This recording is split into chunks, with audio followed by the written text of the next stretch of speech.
સંવંત 1876 કોષ સુધી 12 ને વાર દિવસ ઉગ્યો તે પહેલા શ્રીજી ગઢડા મોજાર દાદાના દરબારમાં પરમહંસની જાયગા સ્વામી સહજાનંદજી પધાર્યા છે તે જગા ધોળો ફેટો બાંધો માથે ધોળો ચોફાળ ઓઢિયો ખેસ પહેરી ઓટા ઉપર બેઠા રંગ રસિયો અથમણું મુખારવિંદ રાખીને વિરાજિયા સન્મુખ સભામાં પરમહંસ જયાવ્યા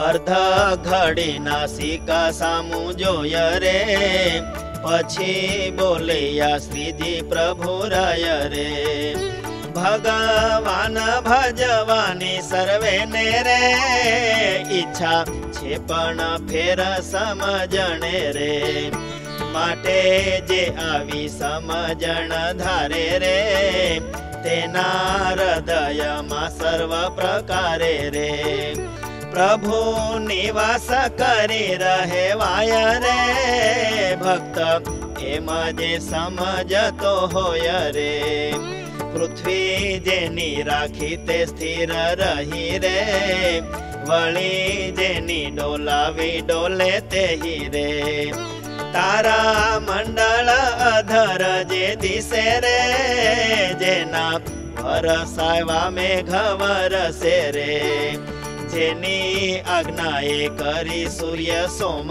રે ઉદે અસ્તપણાને પામે વ્યોમ રે ચંદ્રમાની કળા વધે ને ઘટે રે પાળ વિના સમુદ્ર છે મર્યાદે રે જળ બિંદુ માંથી મનુષ્ય થાવે રે હાથ પગ 10 ઇન્દ્રિયો આવે રે ઊંચે આકાશે જળ રાખી મૂક્યું રે તેમાં ગાજ વીજ થાય જબુક્યું રે એવા સર્વે જે અનંત આશ્ચર્ય રે મને મળ્યા ભગવાનથી થાય રે વળી પ્રભુ પ્રગટ ભગવાન રે વિના બીજો નથી આશ્ચર્યવાન રે પૂર્વે અનંત આશ્ચર્ય જે થયા રે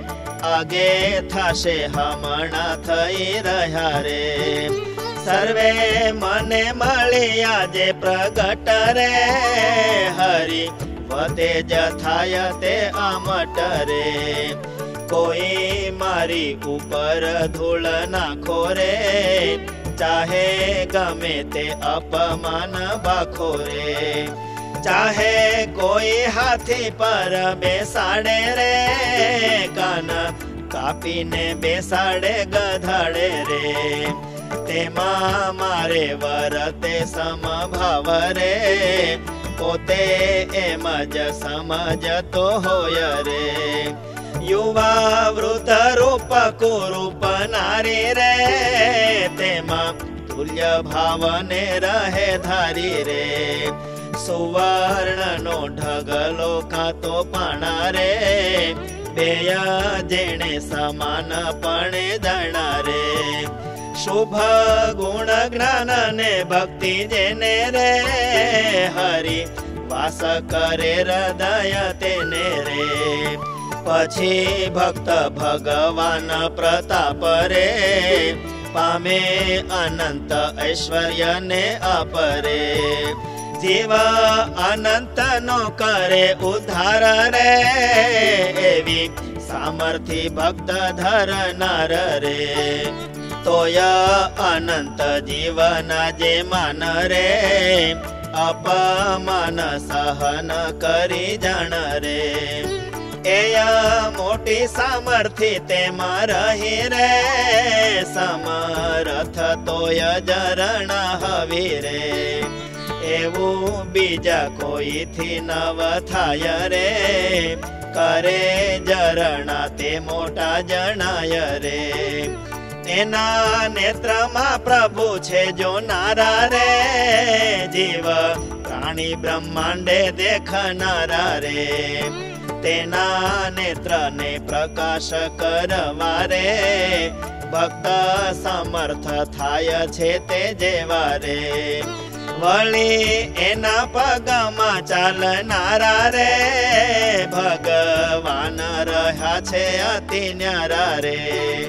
માટે બ્રહ્માંડના જે જીવ પ્રાણી રે, સર્વે તણા પગમાં ચાલવાની રે.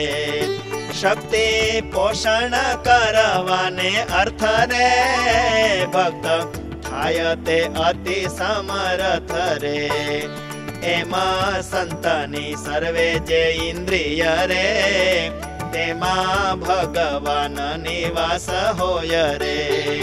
બ્રહ્માંડના જીવ તણી ઇન્દ્રિય રે, પ્રકાશવા સંત સમર્થ થાય રે.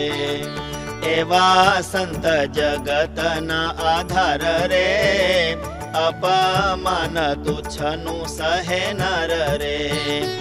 એ જ એની અતિ મોટપ જાણો રે, એવા ક્ષમાવાળા જ મોટા માનો રે.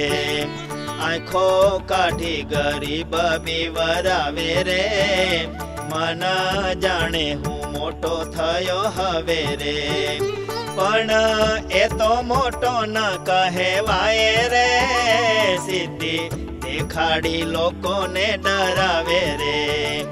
એવા જગતમાં જીવ છે જે હરે, ભગવાનના ભક્ત નથી તે હરે. એ તો માયાના જીવલીઓ ધારી રે, અંતે યમપુરીના અધિકારી રે. એવાની જે મોટપ તે સંસાર રે, માર્ગમાં વળી અંતે અસાર રે. જેમાં જેને ઘોડું ચડવાનો રે, જેને હોય તે મોટો કહેવાય રે. એક ઘોડું તે જેને હોય તેથી રે, 5 ઘોડા વાળો છે મોટો એથી રે. જેમાં જેમાં વધુ સંપત્તિ હોય રે, મોટો સંસાર માયા કહેવાય રે. એની મોટપને જાણો સંપત્તિ રે, ભગવાન ભજામાં તે તો નથી રે. જેની મતિ જે એવી હોય વળી રે, નારી આ તો છે અતિશય રૂપાળી રે. વસ્ત્ર આ તો સારું છે અતિશય રે, મેળી આ તો બહુ સારી દેખાય રે. વળી તુંબડી બહુ સારી ભાળે રે, પાત્ર અતિશય સારું જનિહાળે રે. એવી રીતના ગ્રહી બેખધારી રે, સર્વે તુચ્છ બુદ્ધિ વાળા છે ભારી રે. ત્યારે તમે કહેશો એનું કલ્યાણ રે, થશે કે પછી નહીં થાય જાણ રે. તે તો પામર જેવો પણ હોય રે, તોય કલ્યાણ તેનું થઈ જાય રે. પણ મોરે કહી સંતતા જેવી રે, કોઈ ટાળે આવતી નથી એવી રે. પૂર્વે કહ્યા જે સંત ગુણ કથી રે, એમાં આવે નહીં કાજે પાત્ર નથી રે. પછી જય સચિદાનંદ કહી રે, શ્રીજી પધારિયા ઉતારે જઈ રે. પછી જય સચિદાનંદ કહી રે, શ્રીજી પધારિયા ઉતારે જઈ રે. इति श्री सहजानंद स्वामी प्रबोधिते अध्यात्म शास्त्रे श्री वचनामृत सद्ग्रंथे गढडा प्रथम प्रकरणे भगवत अखंड निवास नाम 27तमं वचनामृतम्।